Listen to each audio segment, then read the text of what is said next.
News 7 Tamil, பொறுப்பும் பொது நலமும். காதலர் தினம் தொடங்குவதை ஒட்டி புதிய வகை அன்பளிப்புகள், வாழ்த்து அட்டைகள் மற்றும் மலர் கொத்துகள் விற்பனைக்கு வந்துள்ளன.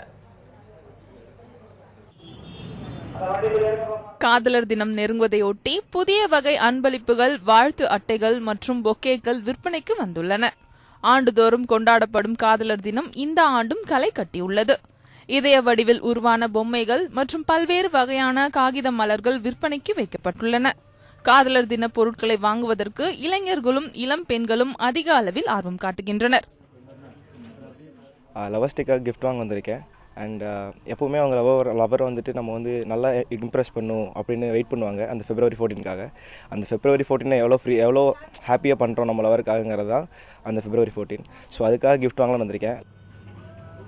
கோவையில் அமைந்துள்ள செயற்கை மலர் விற்பனை மையத்தில் ஒரு ரோஜா 20 ரூபாய் முதல் பொக்கேக்கள் 8000 ரூபாய் வரை விற்பனைக்கு வைக்கப்பட்டுள்ளன.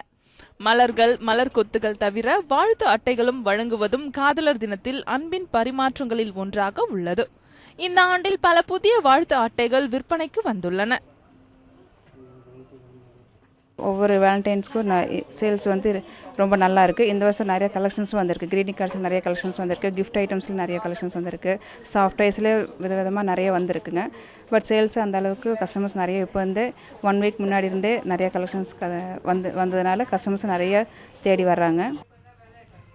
காதல் ரசம் சொட்டும் வாசகங்கள் அடங்கிய வித்தியாசமான வாழ்த்து அட்டைகள் 2000 ரூபாய் மற்றும் அதற்கும் அதிகமான விலையிலும் உள்ளது.